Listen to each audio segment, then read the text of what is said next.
Euzubillahimineşşeytanirracim. Bismillahirrahmanirrahim. Allah hər kəsi yalnız onun qüvvəsi çatdığı qədər mükəlləf edər. Bəqərə surəsi 286-cı ayə.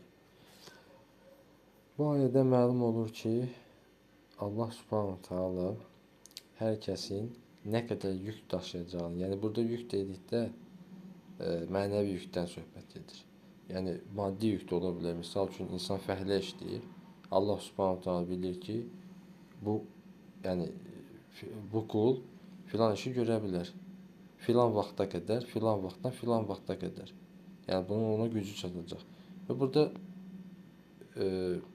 mənəvi yük də var.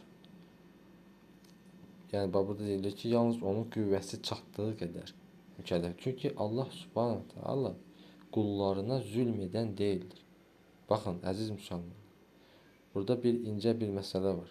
Bəzən biz istəmədən, ola bilər, yəni nəfsimiz bizə güc gəlir, şeytan bizi azdırır, üsyan edirik. Allah subhanahu taala yəni bunu üsyan yəni burada Allah subhanahu taala birbaşa üsyan etmir, amma etdiyimiz hansı bir əməllə və yaxud da hansısa bir sözlə və yaxud kiminləsə bir söhbət edəndə məsəl üçün deyirik ki, ayda, məsələn bu işdə mən artıq işləyə bilmirəm, belə iş olar. Nə bilim, ruzidən narazıçılıq eləyirik, nemətdən narazıçılıq eləyirik və burada naşükürlük var, nankörlük eləyirik. Halbuki, hər şey Allahdandır. Sənin nəfəs almağın belə Allah subhanahu taala izni ilədir. Bir yarpağın yerə düşməsi belə Allah subhanahu taala izni ilədirsə, görün indi yer üzündə nə qədər ağaclar var və nə qədər yarpaq sayı var, bunu sayıb heç qutara bilməli. Hansı ki, hər yarpağa belə düşməsi Allah subhanahu taala izni ilə baş verir və Allah subhanahu taalanın bəlli bir zamanında baş verir. Yəni ona bəlli olan bir zamanda baş verir. Amma biz bu hadisələrə sadəcə səthi baxırıq.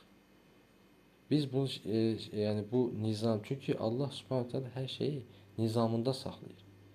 Necə ola bilər ki, baxın, necə ola bilər ki, qalaktikaları, yeri, göyü, onların arasındakiları, hər şeyi nizamda saxlayan Allah, sənin nə qədər gücü, nə qədər yükü daşıyacağını, nə qədər yükə tab gətirəcəyini bilməsin. Haşa və kəlla. Yəni Allah subhanahu taala hər şeyi nizamında saxlayır və hər kəsin nəyə qadir olduğunu bilir.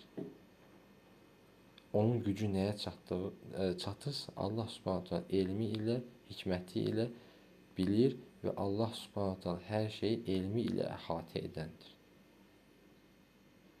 İnşallah ki, Allah subhanahu taala bizləri ona naşükürlük edən və ona nankörlük edən qullarından etməsin. Həqiqətən də Allahın bizə verdiyi nemətləri sayıb qurtara bilmərik. Vallahi nəfsim əlində olan Allaha and olsun ki, Allah subhanahu taala qullarına zülm edən deyildir. Qullar, yəni bizlər özümüzə zülm edirik. Biz həsəd aparırıq. Məsələn, deyirik ki, görürsən filan kəs, misal üçün BMW-də gəzir, filan kəs nə bilim 1 milyonluq ev aldı, filan kəs bu qədər qazandı, peşman kəs bu qədər qazandı. Biz dünyaya o qədər aldanırıq ki, dünya həyatına o qədər aldanırıq və dünyaya o qədər meyl eləyirik ki, ahirəti unuduruq. 50, 20, 10, 15, yəni hətta əcəlin nə vaxt gəldiyini belə bilmirik. Hansı ki, bu iki şey də əcəl və ölüm əvvəlcədən yazılıb, biz o ikisini birindən qaçırıq, birini də qazanmağa çalışırıq. Və o qazanma hırsı, yəni o necə deyim, həvəsi bizi o həddə çatdırır ki, biz ahirəti unuduruq. Biz əbədi olan ahirəti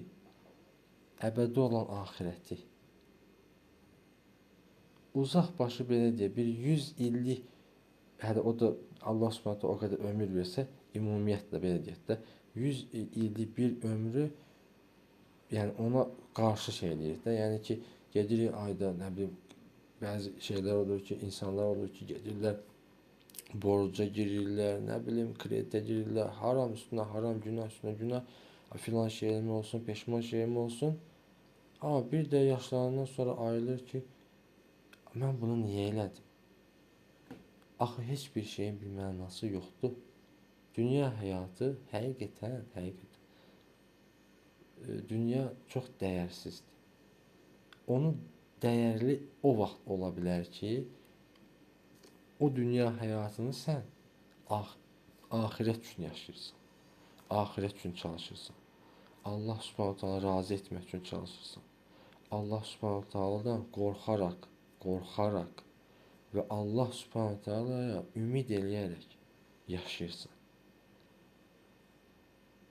İnşallah Allah Subhanahu taala bizi ona haqqı ilə riayət edənlər, itaat edənlərdən etsin və haqqı batildən ayıranlardan etsin.